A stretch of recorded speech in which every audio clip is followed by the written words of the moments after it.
माझापती करोडपती चित्रपटासाठी किशोर कुमार आणि अनुराधा पौडवाल यांनी गायलेलं हे गीत आपण ऐकलं. या गीताबरोबरच मराठी चित्रपट संगीताचा कार्यक्रम आता समाप्त करीत आहोत.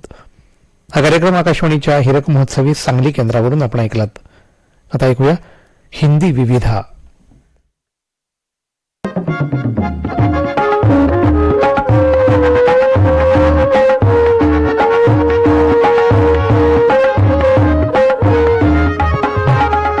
साथियों, विविधा इस कार्यक्रम में आप सभी का स्वागत.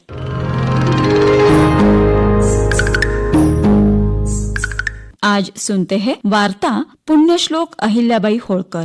वार्ताकार है गुलजार अत्तार. इतिहास वही बनाते हैं जिनके पास इतिहास लिखने का समय नहीं होता. कलम से नहीं कर्मों से लिखते हैं कहानी.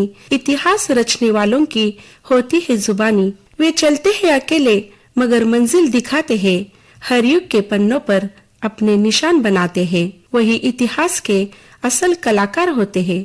ऐसे ही हमारे भारत के इतिहास में कई महान शख्सियत हुए हैं जिनके बारे में आपको और हमें काफी कुछ पता है. लेकिन ऐसे अनसंग वॉरियर्स हुए हैं जिनके बारे में हमें थोड़ा कम पता है. अनेक रानियों महारानियों के प्यार, समर्पण और शौर्य की अद्भुत जीवन की गाथा गाता है मेरा हिंदुस्तान.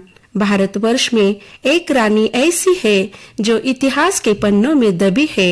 आज वक्त की दराज में रखी इतिहास की किताबों के वही पन्ने खोलने जा रही हूँ जिसमें स्वर्णम अक्षर में दर्ज है कहानी मालवा की लोक माता देवी अहिल्याबाई होलकर की. महाराष्ट्र के चौंडीग्राम में 1725 में माता अहिल्या देवी का जन्म हुआ. उनका जन्म हुआ उस समय लड़कियों को पढ़ने का लिखने का कोई प्रचलन नहीं था, पर उनके पिता मानको जी अपनी पुत्री अहिल्या को घर पर ही शिक्षा दी. उनके पिता ने उन्हें सिर्फ शिक्षा ही नहीं दी, घोड़सवारी, तीरंदाजी, तलवारबाजी में भी वह पारंगत थी. देवी अहिल्या किसी राजघराने में पैदा नहीं हुई थी.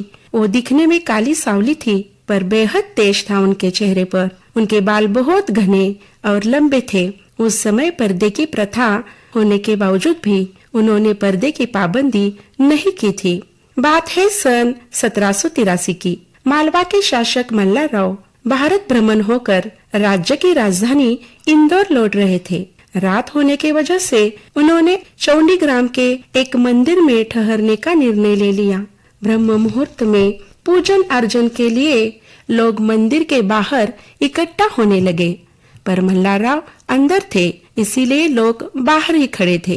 राजा मल्हारराव के बाहर आने का इंतजार कर रहे थे, पर इतने में 8-9 साल की निर्भीक बालिका मल्हारराव के सामने खड़े होकर बोली, क्षमा करें महाराज, क्या आप ही मल्हारराव हैं? कैसे राजा है आप? प्रजा को मंदिर में आने से रोक रहे हैं. हम प्रतिदिन ईश्वर की आराधना करने आते हैं और आप हमारे ही गांव में आकर हमें मंदिर में प्रवेश करने से रोक रहे हैं. मंदिर के प्रवेश द्वार तो सबके लिए खुले होते हैं ना. इस पर बालिका के न्याय संगत निर्भीक बातों से मल्हारराव बेहद प्रभावित हुए और मानको जी से अपने मन की बात कह डाली. मानको जी, हमारी इच्छा यह है कि आपकी पुत्री अहिल्या का विवाह हमारे बेटे खंडेराव से कर दिया जाए. अगर आपकी सम्मति हो तो. इस बात पर शादी की विधि शुरू कर दी. खंडेराव और अहिल्या का विवाह पूरे मालवा में त्योहार के समान मनाया गया. कई महीनों उत्सव चलता रहा और इंदौर के राजमहल में प्रवेश हुआ एक होलकर साम्राज्य की पुत्रवधू अहिल्या का, जो कुछ ही महीनों में राज परिवार से लेकर प्रजा के हर किसी की प्रिय हो गई. हर किसी को अपने परिवार सा प्रेम देने वाली अहिल्या पग पग खंडेराव को प्रेरित कर देती थी. राजकाज और शस्त्र विद्या में खंडेराव अधिक रुचि लेने लगे. धीरे धीरे खंडेराव शस्त्र विद्या में भी कुशल होने लगे. एक क्षत्रिय दूसरों की रक्षा करने के लिए होता है. देवी अहिल्या के इसी साहसी बातों से खंडेराव शस्त्र विद्या में रुचि लेने लगे. खंडेराव अपने पिता के साथ कंधे से कंधा मिलाकर चलने लगे. राजकाज और शस्त्र विद्या सीखने लगे. मल्हारराव कहीं बाहर जाते थे तो सारे काम अहिल्या के कुशल हाथों में सौंप जाते थे. कई बार अहिल्या भी उनके साथ जाती थी. मल्हारराव अपने पुत्र खंडेराव और अहिल्या के साथ कुंभेरिक युद्ध के लिए सूरजमल चाटी के दुर्ग पर आक्रमण की तैयारियां कर रहे थे। ये अहिल्या का ही जादू था कि खंडेराव आगे होकर सारी सेना का नेतृत्व करे। यह देख देख कर मल्हारराव का सीना गर्व से चौड़ा हो रहा था, परंतु वे ये नहीं जानते थे कि काल उनके विरुद्ध क्या षड्यंत्र रच रहा है। कुंभेरी के दुर्ग से सेनानियों ने गोलियों की बौछार कर दी। एक एक कर सैनिक धरा पर गिर रहे थे, पर मल्हारराव की दृष्टि अपने पुत्र खंडेराव की घायल शरीर पर टिकी थी। इस युद्ध में मिली पराजय मात्र पराजय नहीं थी, एक ऐसी हानि थी जिसमें पूरे मालवा को झकझोर कर रख दिया था। जब खंडेराव का पार्थिव शरीर अग्नि पे सुपुर्द करने के लिए लेटाया गया, तब अहिल्या को रोक पाना असंभव हो गया।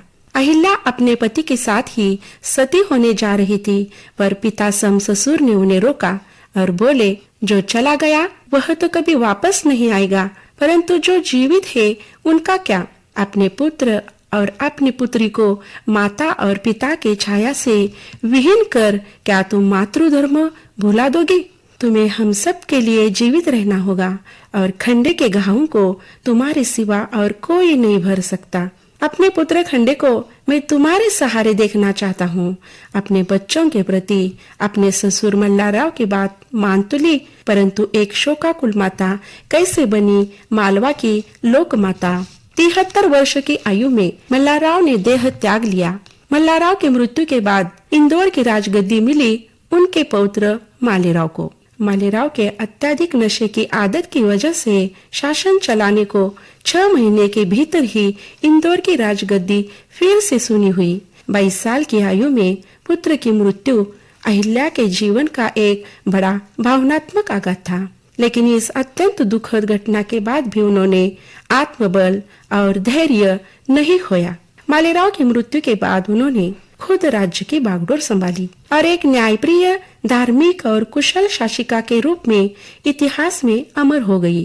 पहले पति, फिर पिता तुल्य ससुर और अब पुत्र, एक के बाद एक हुए काल के इस प्रहार ने अहिल्या को तोड़ के रख दिया था, पर प्रजा के प्रति उनके प्रेम ने विवश कर दिया था कि वे खुद को राजकीय कारभार को संभाल रही थी, परंतु परहित की सोच रखने वाली अहिल्या के खिलाफ उन्हीं के महल में रचा जा रहा था एक षड्यंत्र। मालवा की बागडोर बड़ी कुशलता से संभाल रही थी, परंतु एक विधवा नारी को सर्वे सर्वा करना दरबार के कुछ मंत्रियों को नागवार गुजर रहा था। मल्हारराव के वफादार रहे चंद्रचूड़ ने राघोबा पेशवा को संदेश भेजा कि अहिल्याबाई कभी भी मुक्ताबाई को अपना उत्तराधिकारी घोषित करेगी, क्योंकि ये धर्म के विरोधी है।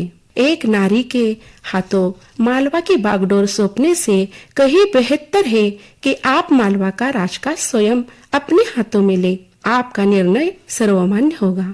आपका सेवक गंगाधर चंद्रचूड़। इस बात पर राघोबा पेशवा तैयार हुए। पूर्णमासी को इंदौर पर कूच करने की तैयारी शुरू हुई, पर अहिल्या जरा भी भयभीत नहीं हुई थी। नारी शक्ति तो नारी शक्ति है ना। राघोबा 50,000 की सेना लेकर आया। सेनापति तुकोजीराव उज्जैनी पहुंचकर युद्ध की तैयारी शुरू कर दी। दूसरी ओर इंदौर की अहिल्याबाई के द्वारा लिखी जा रही थी वीरता और अदम्य साहस की एक नई कहानी, नारी शक्ति की। यदि वह गौरी का रूप धारण कर ले तो वात्सल्य की वर्षा कर सकती है, और यदि वह कालिका का रूप धारण कर ले तो लहू की नदियां भी बहा सकती है। आज मालवा की रक्षा के लिए कलची छोड़कर हमें कृपान उठाना होगा। ये मातृभूमि की पुकार है, ऐसा संदेश समस्त मालवा के लोगों को दिया गया। शिप्रा नदी के उस पार डेरा जमाया था राघोबा ने अपनी 50,000 सैनिकी भव्य सेनानियों ने, पर इंतजार था तो बस अन्य राज्यों के आने का। राघोबा की तरफ से युद्ध लड़ने के लिए बुलावा भेजा था, पर सभी राज्यों के सैनिकों ने मुंह फेर लिया और महर्षि शिंदे के साथ दे दी। युद्ध में सहायता की इस बात पर राघोबा बहुत क्रोधित हुए। मालवा की रक्षा करने के लिए महिलाओं को प्रशिक्षित किया गया। दूसरी ओर अहिल्या ने महिलाओं की फौज तैयार की। अहिल्या ने राघोबा पेशवा को अत्यंत सम्मान पूर्वक लेकिन दृढ़ स्वर में पत्र लिखा कि मेरे ससुर ने पेशवा के लिए अपनी जान न्योछावर की है। मल्हारराव की वीरता को देखकर बाजीराव पेशवा ने मालवा की जागीरी भी दी थी। हमारा होलकर घराना छत्रपति शिवाजी महाराज की परंपरा का है। प्रजा के पसीने से प्राप्त धन को मैं अन्यायपूर्ण या अनावश्यक कारणों के लिए नहीं दे सकती। जो धन हमारे पास है वह प्रजा के कल्याण के लिए है। युद्ध की तैयारी अपने प्रयासों से कीजिए। मैं प्रजाहित के लिए सुरक्षित किया हुआ धन नहीं दे सकती। अहिल्याबाई का उत्तर सुनकर राघोबा पेशवा नाराज हुए। उन्होंने अगला पत्र बेहद कठोर स्वर में लिखा। तुम्हें यह मत भूलना चाहिए कि होलकर घराना पेशवाओं का सरदार है। हमारी आज्ञा का उल्लंघन करना उचित नहीं है। यदि तुमने आदेश का पालन नहीं किया तो उसके परिणाम तुम्हें भुगतने पड़ेंगे।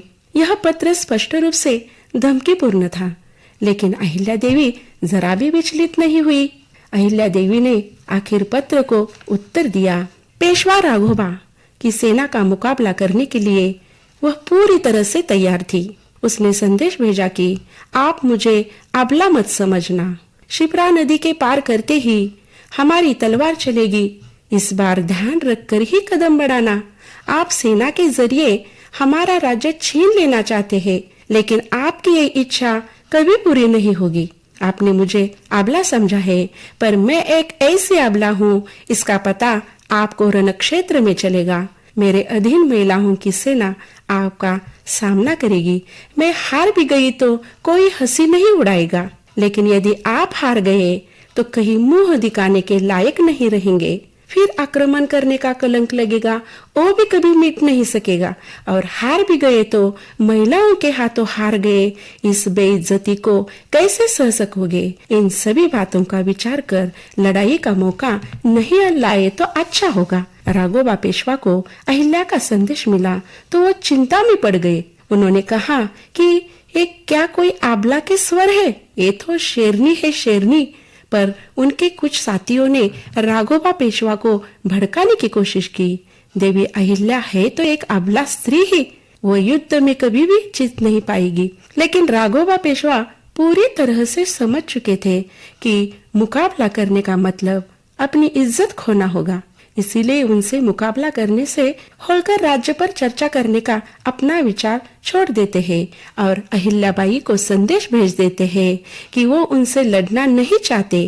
वो तो सिर्फ अहिल्या देवी के बेटे मालेराव की दुखद संवेदना प्रस्तुत करने के लिए इंदौर आना चाहते हैं।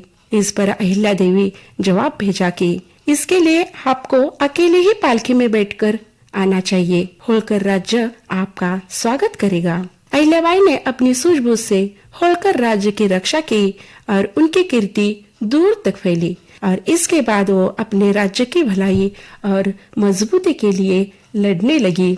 उनकी सोच प्रजातांत्रिक थी। प्रतिदिन सूर्योदय के पहले 1 घंटा वह उठती थी और नर्मदा के नदी के तट पर जाकर स्नान करती थी। उसके बाद रामायण, महाभारत और वेदों का पाठ सुनती थी।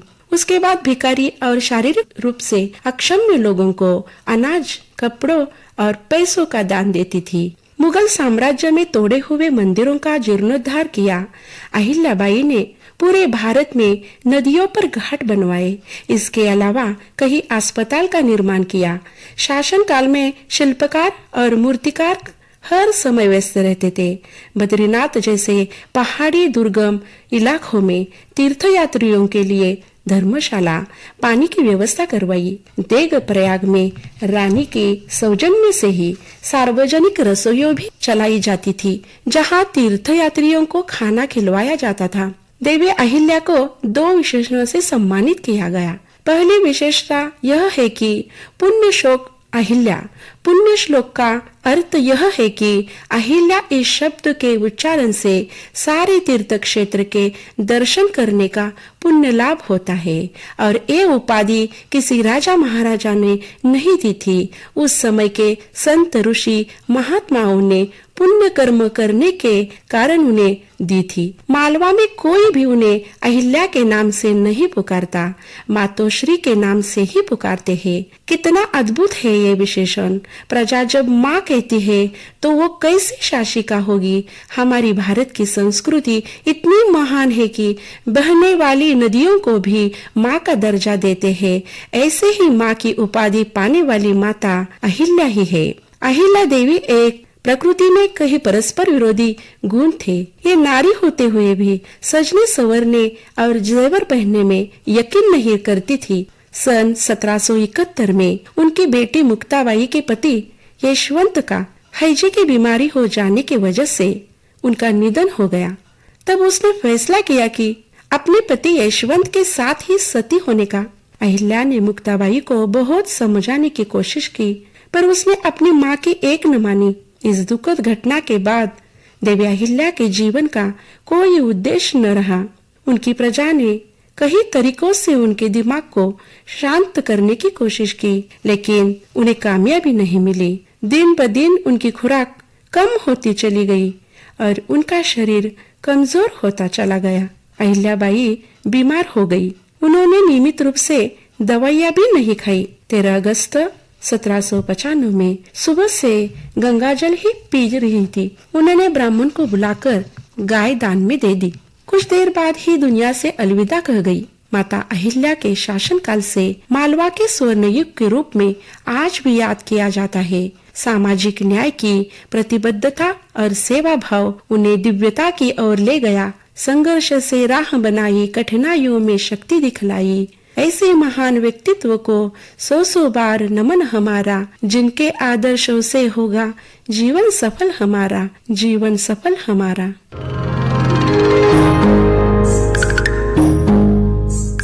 साथियों, अभी आप सुन रहे थे वार्ता पुण्यश्लोक अहिल्याबाई होळकर। वार्ताकार थी गुलजार अत्तार। इसी के साथ आज का विविधा कार्यक्रम यहाँ संपन्न होता है। इस कार्यक्रम के प्रस्तुतकर्ता थे श्रीयुत श्रीनिवास जरंडीकर, निर्मिती सहायक महेश भिसे और मुझे प्रेरणा साठे को अभी इजाजत दीजिए। नमस्कार।